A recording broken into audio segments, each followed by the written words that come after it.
네, 안녕하세요. 투자분들과 함께하는 민초파 분석가 샌드폭스입니다. 자, 이번 영상은 은투자입니다. 은투자 역대 강세장에 진입했다 라는 말씀을 드리도록 하겠고요. 12배 부자 될 기회가 왔다 라는 주제로 시작을 해보도록 할 텐데요. 자, 지금까지 제가 이제 금에 대해서 책도 쓰고 많은 영상들에서 상당히 많이 다뤘고, 그를 장기적인 매크로적인 측면보다는 은이라는 특성에 대해서 조금 더 깊게 들어와 보고요. 자, 그리고 오늘 다룰 영상은요, 그 어디에서도 들어본 적 없는 그러한 정보들도 함께 있으니까요, 끝까지 집중해 주시면 좋다는 말씀 드려볼게요. 자, 우선은 은에 대한 산업용 수요가 점진적으로 늘어나는 그런 현상들이 발생되고 있습니다. 산업 수요, 이거 정말 중요한 부분이니까요. 은 투자한다라면은 가치 저점과 결국 산업용, 지금 산업용 수요를 우리가 정말 잘 보셔야 됩니다. 근데 현재 은에 대한 산업 수요가 싹쓸이가 되는 현상들이 발생되고 있습니다. 그리고 공급 부족이 4년 연속으로 심화되고 있다라고 하죠. 은에 대한 수요가 정말 많이 있는데 그 반면에 은에 대한 공급량이 그 정도 따라가지 못하기 때문에 은의 강세가 연출되는 측면들이 굉장히 높은 것이죠. 자, 이게 첫 번째 요인. 두 번째 요인 같은 경우는 가치 저장에 대한 수요 부분인데요. 자, 이 해당 현상들은 제가 지난 3년의 기간 동안에 여러분들께 정말 많이 소개해 드린 적이 있었기 때문에 다른 영상 살펴보시면 되겠습니다. 자, 그래서 산업용 수요 부분에서 다뤄보는 이런 컨텐츠가 되겠고, 오늘 들으시는 내용은 아직 여러분들이 그 어디에서도 들어본 적 없는 그러한 내용으로 구성이 되었다. 자, 이렇게 말씀 드려보겠습니다. 자, 우선은 은에 대해서 기본적으로 우리가 알아가야 되는 사실이 있습니다. 자, 은은 산업용이 얼마나 차지하냐? 절반입니다. 전체 비중에서. 그리고 연간의 약 수요량은 17,500톤. 자, 이렇게 나타나고 있죠. 그러니까 은은 굉장히 열 전도율이 뛰어나고 모든 광물 통틀어갖고 사용처가 많은 금속이다, 이렇게 바라볼 수 있겠고요. 약 10,000개 가까운 곳에 수요가 필요하다고 하고요. 석유 다음으로 가장 많이 사용되는 원자재라고 보시면 됩니다. 그래서 우리가 은 투자를 한다, 그렇게 봤을 때 가장 중요한 거는 산업용 수요가 어떻게 이동되고 있으며, 그래서 이게 앞으로 성장할 수 있는지, 이런 측면을 바라봐야 되고요. 그리고 이제 은은 가치 저장에 대한 수요가 굉장히 높아요. 그게 이제 투자용으로 들어간다는 거죠. 그래서 어떻게 본다면은, 그리고 기타 나머지 장신구, 은 제품, 투자용, 자, 이거는 한 가지로 그냥 묶어서 우리가 가치 저장을 한다, 이렇게 바라볼 수 있는 부분이 되겠습니다. 자, 우리가 이 장신구는 그냥 일상적으로 많이 사용이 되는 거기 때문에 가격이 상승하면은 이거에 대한 수요는 감소하게 돼요. 그러나 이 요인보다는 지금 산업용에 대한 수요가 계속 증가하고 있고, 그리고 가치 저장용, 이 투자용이죠. 그래서 이 JP공학 같은 주체, 그리고 브릭스 진영에서의 은 투자용 수요도 앞으로 증가할 전망치일 수밖에 없다라는 거는 지난 영상에서 계속 말씀드렸던 부분이기도 합니다. 자, 그리고 이제 은 제품 같은 경우도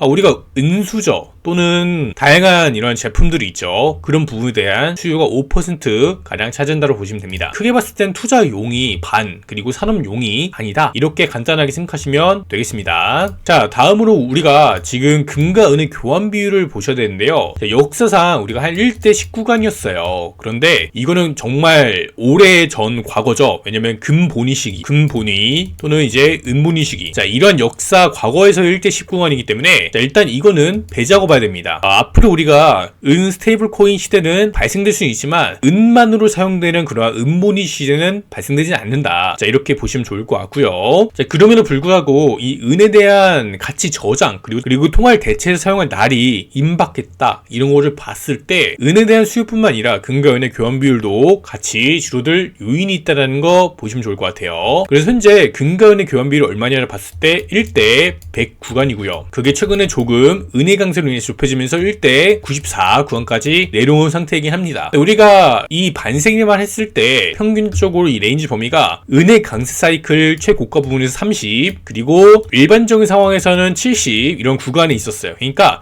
어떻게 본다면 은은 30에서 70 구간으로 금과 은의 교환 비율이 형성돼 있다고 보시면 되는데, 최근에 이제 은이 조금 강세 나타남에 불구하고 94 영역이 있다는 거, 이 금 대비 은이 저평가를 받고 있다, 이런 부분을 보시면 좋을 것 같아요. 같아요. 근데 우리가 봐야 될 거 시가총액 대비 은을 봤을 때는 현재 1대 10이거든요. 이 금간의 교환 비율은 시중에 돌아다니는 이 금, 은에 대한 유동성을 기반으로 합니다. 자, 이게 무슨 말이냐 하면은 은이 절반 가까이 산업용으로 차지한다고 했잖아요. 이미 그렇게 쓰인 은은 제외하고, 그러니까 시중에 얼마나 돌아다니느냐, 그 은을 기준으로 했을 때 1대 94구간이다 이렇게 보시면 될 것 같아요. 자, 그러니까 역사상 이 금본위, 은본위, 자, 이 구간에서 1대 10이라고 했잖아요. 이게 시가총액으로 봤을 때 정확히 1대 지금 10구간입니다. 그래서 이 금본이나 은본이 사이가 온다고 해서 은이 급등하는 건 아닐 수 있다. 예, 이거는 조금 별개로 보시면 좋을 것 같아요. 투자자들이 선호하는 이 비율입니다. 투자자들이 선호하는 비율이고, 이게 1대 94구간에서 그래도 지난 금태한제 이후로 봤을 때 1대 30에서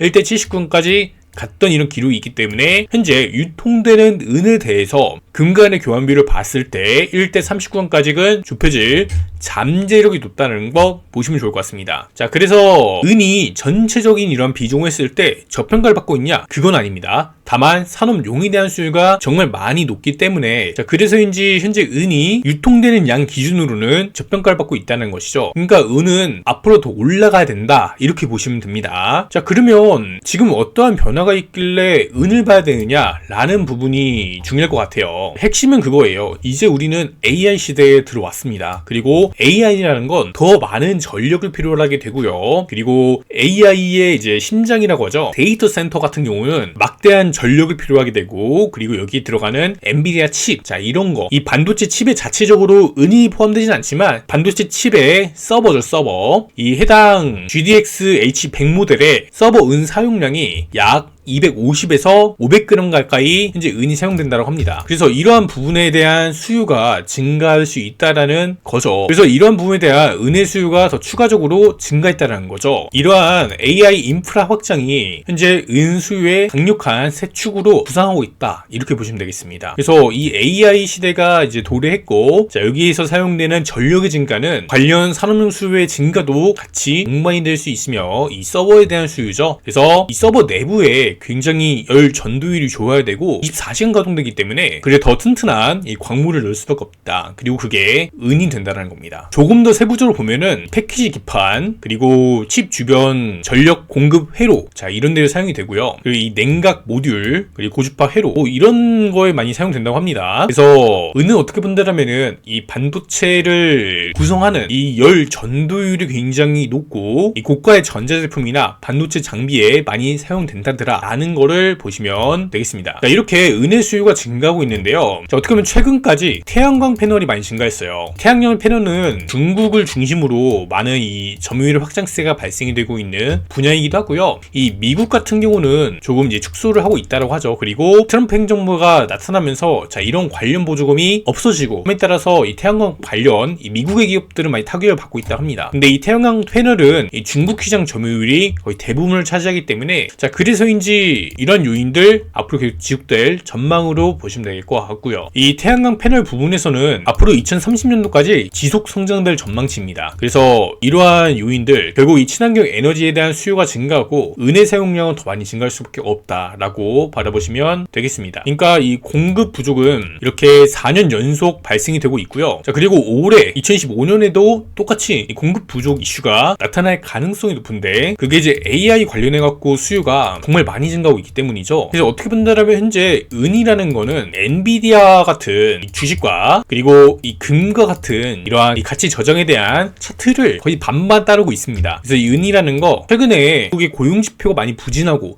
자, 그래서 좀 급등이 제약적으로 나타났었거든요. 근데 이번에 이 고용 데이터가 그래도 완만하게 나타나는 흐름이 보여주면서, 그래서 은의 경우에는 단기적으로도 한번 껑충 뜰 그러한 잠재력이 생기게 된 것입니다. 상승 모멘텀이 현재 생겼다는 거죠. 이러한 공급 부족과 수요 폭증에 따라서 발생되는 일이다 라고 보시면 되겠습니다. 그리고 이거는 가격 상승 압력을 불러올 수밖에 없다 라는 부분까지 살펴보시면 되겠네요. 자, 그리고 특히나 태양광 패널, 자, 이런 부분에 좀 많이 사용된다고 합니다. 그래서 22년도에는 2022년도에는 118만 트리온스, 그리고 23년도에는 129만 트리온스, 24년도 232만 트리온스로 그래서 거의 2년 만에 2배 증가세를 보이기도 했고요. 그래서 이렇게 태양광 패널이 많이 성장에 따라서 이 수요 증가도 있고, 그리고 이제 AI 부분, 그리고 전기차 부분, 자 여기에 대한 수요도 계속해서 올라갈 전망치로 보시면 되겠습니다. 그뿐만 아니라 이 스마트폰에도 은이 한 대당 약 0.34g 정도 포함이 되어 있다고 하고요. 전기차는 25에서 50g 정도, 그리고 그 외에 반도체 센서, 레이더, 뭐 제어 시스템 뭐 이런 거에도 은이 사용되고요. 그리고 에너지 분야에서는 이 전기 전도율 1등인 금속이기 때문에 고효율 에너지 전송에 뛰어난 광물이다 이렇게 보시면 됩니다. 그 외에도 이제 5G에서도 필수적으로 사용이 되고 있고요. 자, 이런 이제 은에 대한 기술 소요가 받쳐들어오고 있기 때문에 은의 가격은 점진적인 우상향이 나올 수밖에 없다더라 라는 것을 보시면 되겠습니다. 자, 그러면 은을 더 많이 채굴하면 되지 않냐 라고 볼 수도 있겠는데 사실상 그거는 어려울 수 있어요. 자, 그리고 은의 경우에는 대부분 부산물로 나오는 거예요. 그래서 구리, 금, 아연, 자, 그리고 이런 거를 같이 이제 빼오면서 추출하면서 같이 나온다는 거죠. 그래서 이 금강에서 일반적으로 채굴하게 되면은 은은 약 28%만 얻을 수 있다고 합니다. 그 외에 이제 구리가 26%, 납, 아연 뭐 30%, 그리고 이 금이 13%고요. 자, 그러니까 이 어떻게 본다면은 이 은만 필요하다고 해서 채굴할 수 있는 게 아니에요. 그리고 이제 시간이 지나감에 따라 이 한 광산에서 채굴할 수 있는 양도 더 적게 나오기 시작하고요. 그래서인지 최근에 이 채산성 자체가 많이 안 좋아졌어요. 제가 한 3년 전에 이 해당 자료들을 조사했을 때요, 은이 1트리온스를 빼낼 때 이거에 대한 채산성이 약 12불 정도 됐었는데 최근에 본 게 한 28불 정도 되더라고요. 그래서 이 채산성 자체가 그렇게 좋지는 않다. 그러면 은이 현재 30불대 중반에 있는데